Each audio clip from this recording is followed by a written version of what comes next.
Welcome to Afra's Artifacts, where we do some archaeology of our own and dig into the queer side of Star Wars. I'm your host, Alia Morgan, and it's so great to have you here. Well, today we are continuing our journey into Kantam Sai, a fabulous, non-binary High Republic Jedi Master. Now today we are going to be talking about their past, and next week's episode will also be about their past, because as I was going through taking all my notes, I realized, wow, there's a lot to cover in just this little portion of the past. Part of this is because Daniel Jose Older is a very good author, and so a lot of the actual novel I would like to share. I don't want to necessarily gloss over everything and just summarize everything. I really want to share some of these quotes because they're really, really good. It's good writing. So, Kantam Sai is a Padawan at this time, and they are on Endovar. And they meet a circus acrobat named Aytar, who is 18. And Kantam thinks of him as some kind of muscly, tights-wearing angel hopping easily from cloud to cloud. So, very skilled acrobat, kind of just fascinates Kantam. And Kantam very quickly falls for Aytar. And so Kantam ends up watching Aytar's performance 4 nights in a row, and then Aytar finally walks up to Kantam and introduces himself. And Kantam, it says in the text, Kantam was smiling much more than they wanted to. And so Aytar is just kind of talking. They end up flirting, but they're talking to each other. And Aytar says, "Can I be a Jedi?" Kantam, without thinking, says, "You can be anything you want," Kantam said, too quickly to stop themselves, realizing only afterward that what they were doing was, in fact, flirting. Flirting back, technically, but still. Aytar, we both know that's not true. Suddenly they were very close together, and the flickering torches around them, or perhaps the hot Endovar night winds, something was making Kantam sweat more than they usually did. But I like how it sounds anyway. Kantam, well, everything is possible, Kantam said. Aytar, you're dangerous, Padawan Sai. Aytar countered, suddenly serious. The moment had broken, but in doing so it became something else, something somehow much more intense. Kantam adjusted their face accordingly, that huge grin finally gone. I don't think I'm the dangerous one, actually. So then they go on a walk through the night along dirt paths in the forest and fields, and then they go out to the crashing waves of Santiv Rue Bay. The whole time they're talking. So they're getting to know each other, they're flirting, they're walking together, they're immediately spending this time together. And then, so Kantam's thinking about the Jedi Temple, and thinks the Jedi Temple, with its dim hallways and reverent silence, awaited Kantam's return. For the first time in their life, Kantam didn't want to go back. That silence didn't seem like the sweet solace it usually did. It seemed menacing, unforgiving. They sighed at the thought, how suddenly everything could change. Master Yoda knew this would happen. That's why he held off my knighting. Now I understand. Kantam finally met Aytar's eyes. I'm ahead of everyone else in my class. I'm higher ranked in combat and meditation and basically everything else than most of my elders. Even Master Yoda has said I'm the most disciplined Padawan he's ever trained and one of the most connected to the Force.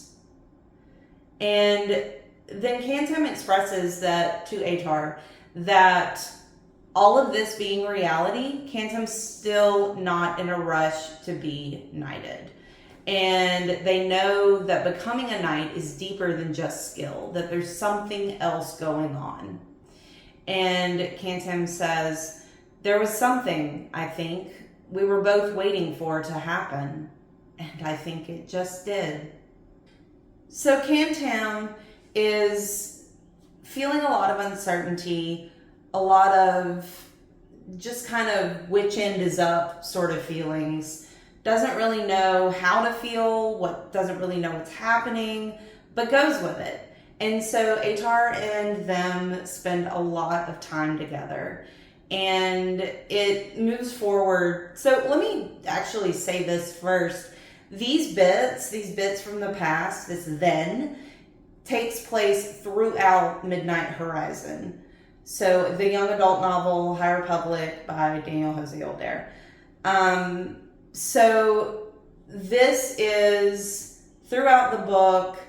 Kantam, Jedi Master Kantam, is telling Master Comac this story. And so these little bits are coming out as Kantam is revealing to Master Comac what their past was like. So then it moves forward to another chunk of the then.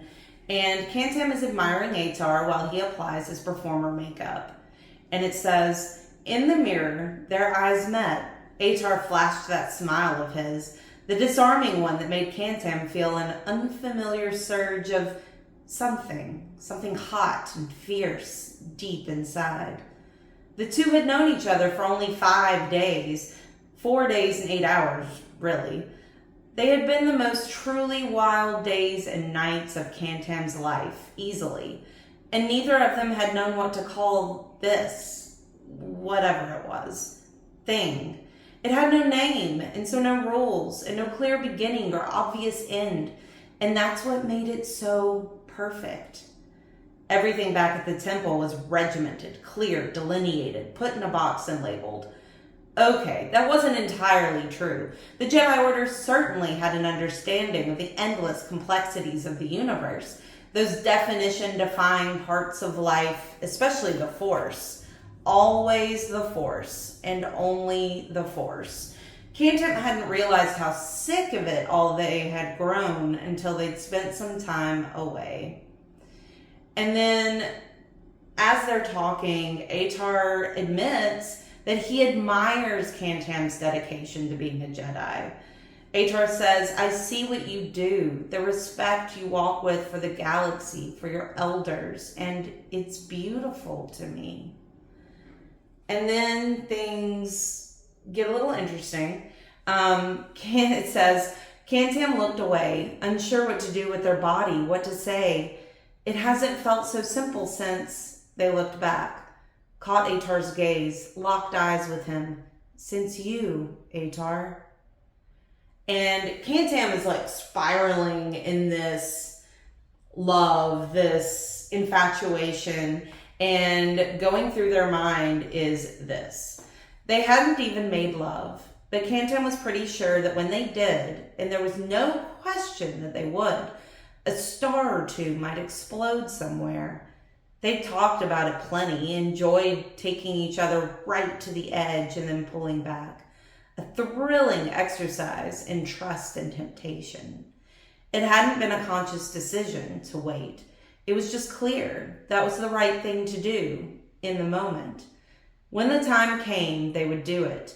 The understanding seemed, in a weird, impossible way, easy. They didn't have to speak. It was simply true. And then all of this makes you think that, oh gosh, they're getting close. They're going to make love. This is going to move forward. This is going to develop into something with some sort of name to it. But then Kantam mentions that they are going to talk to Master Yoda about their time with Aytar.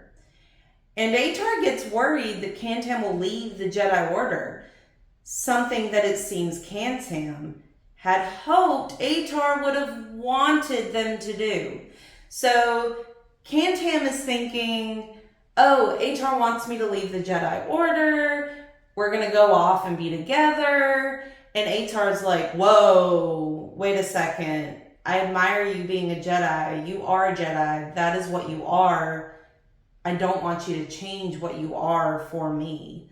And when Kantam receives that I don't know from Aytar in response to, you don't want me to leave the Jedi Order, Kantam is struck with really strong sadness and uncertainty. And it kind of ends there for this part before Kantam does go to Master Yoda to discuss their feelings and confusion. So that is all I'm going to give you today on Aytar and Kantam. But this next little bit is the discussion that Kantam has with Master Yoda. And it really is amazing how different the High Republic Jedi were from the prequel Jedi. They're not as dogmatic. They understand people are people and have feelings and go through things and need to deal with issues and have emotions. And Yoda understands this. And it's just a very different outlook on what it means to be a Jedi compared to what we get in the movies. So Kantam's thinking in this moment, knocking on Yoda's door, love. Was that what this was? Kantam had read about it, watched those goofy hollows about people falling in love, sometimes even Jedi. It had always seemed like a big joke, something other people did. Not that Kantam judged love or people who fell in love. It just wasn't for them. Until very suddenly, it seemed to consume Kantam's every moment and breath. And then, so Kantam and Yoda spar for a bit. And Kantam thinks about how sparring with their master had always been a good way for them to either resolve issues or believe an answer was out there. So it was funny because Kantam goes into this thinking, oh no, Master Yoda is going to attack me and it's going to be bad. And like, he's going to think that I'm a terrible person. And Yoda's just like, let's have a match. Let's spar. And then Kantam's like, you know what? This sparring actually has helped me in the past. And so I'm going to let it help me now. I'm just going to ride this wave and let this happen. And they also talk a little bit as they're sparring. And Yoda asks, when does Kantam choose the Force? A reason there is why I have not knighted you yet, even though immensely qualified in almost every way you are. Kantam, are you saying I should leave the Order, Master Yoda? Yoda let out a small chuckle, eyes closed. There is no should, young Kantam. The right thing to do very often is an idea we invent. To make ourselves feel better. What I know, my Padawan, is that stopped listening, you have. So in other words, listening to the Force. Kantam has kind of just gotten into the rote, disciplined way of things amongst the Jedi Order and has stopped listening to the flow of the Force. So Kantam asks, so should I stay? Yoda, you must choose the Force. One does not fall into being a Jedi Knight by mistake, or because it is convenient.